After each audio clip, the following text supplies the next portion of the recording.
Hey guys, it's God Bars here, the self-proclaimed hip-hop historian, and this is the 70th episode of my series where I grab a vinyl from my collection, talk about why I love it, what influence it had, and what its place is in the grand scheme of hip-hop. So once again, we're at the end of a group, which always turns the heat on for the final choice. Since I know I won't be doing another modern album for a little while, when weighing out which artist I thought was most deserving, it didn't take long once I realized that Roc Marciano is someone I've mentioned and talked about on this channel multiple times, but I haven't done an actual review in length for one of his own projects. While I have covered Reasonable Drought, which technically is an LP with Rock Marcy's name on it, we don't actually hear him rap on this album at all, he's just behind the boards. However, he produces the vast majority of his solo work as well, and those projects are where he really displays his skills as an MC. Rock Marcy is one of many who is heavily influenced by MF Doom, mainly in his flow and the way he structures his lines. Of course, there's a huge difference between someone sounding like somebody and taking inspiration from specific aspects of them.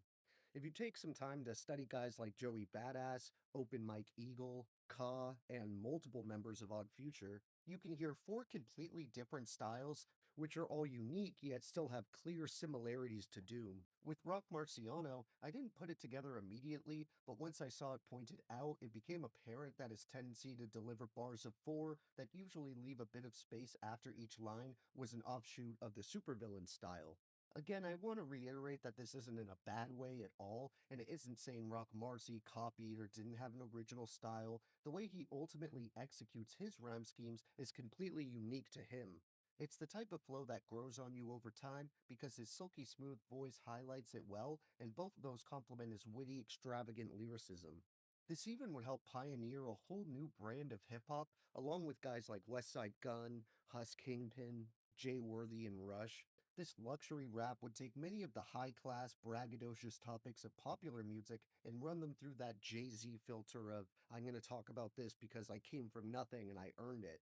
However, there's that unmistakable, grimy element that persists in much of the underground New York hip-hop of the last decade, where the vibe is a lot more Scarface than it is Wolf of Wall Street. And that kind of coke talk is another theme that you'll hear in most of Rock Marcy's music, from Reloaded to Marcialago, and his unmistakable, more minimal drums usually follow, especially on projects like Rosebud's Revenge 2. While some of his titles are a bit more bare bones than others, they don't ever really deviate from the blueprint, yet they still manage to be told apart from each other. As you could tell by the killer album art and ominous name, this isn't one of Rock Marcy's lighter releases in tone, though I wouldn't label it as downright depressing or anything like that. In fact, it's almost sort of beautifully dark, with emotional string sections and atmospheric samples. I think there's different types of dark an album can work with, each of which have their own designated time and place. An LP like Behold the Dark Horse is definitely nocturnal, but it isn't bleak the way an album like A Crow Looked at Me or Electroshock Blues is, where the artist is using the music to work through their grief.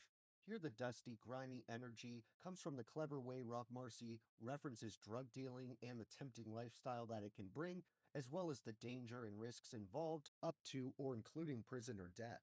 All those elements turn up on here, and they fall over one of Rock Marciano's most luscious and cinematic set of instrumentals to date.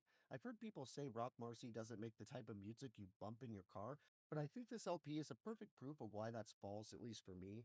The ethereal beats and rugged bars delivered with his trademark style makes this the perfect album for a midnight drive, in my opinion. He also gives what I feel are some of his best verses to date, one example being on the spacey, melancholy track Amethyst. Rock Marcy hits the ground running practically the moment the song itself starts, rapping, Olive Green Valley windbreaker to wet my taste buds. Y'all hating dudes praying for table crumbs. Damn, y'all looking bad. Y'all might be mistaken for bums. My first thought was to put some spare change in your cup. Here's a blanket, at least you'll be covered up. I'm becoming numb. I don't feel the love at night. I hug my guns. Might touch you with the same razor I used to cut my drugs. Homie, these blades ain't made for shaving, son. The snub is stainless. The yay is white like Shia LaBeouf. I weighed it. Lipo sucked the plug, left him weightless. Another favorite lyrical moment comes on the opening track, which is just a bar fest the whole way through, but the part I want to pull comes from the back end of the song, where Rock Marcy says, The nine comes with the motorcycle gloves. Put you to sleep, you'd be nice and snug. The night was young. I still come and put out your light bulb. The tip of the pipe was bright like a lightning bolt.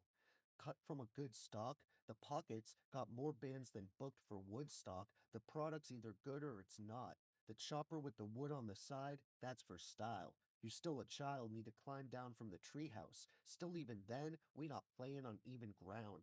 The triple beam ain't even an out. Korean drum, it hold 50 looking like Mickey Mouse without the smile. One other little one-liner that I've always found super dope is a leap of faith is needed to learn how to fly, which may be simple and straightforward, but I also think it's actually pretty poignant. There's some killer features that make appearances on this thing, like Knowledge the Pirate, Busta Rhymes, as well as Black Thought. But there's also actually some other producers who helped fill out the track list. While Roc Marci did about half the beats here, the rest were delegated to other talented beatmakers he knew he could trust to match this aesthetic.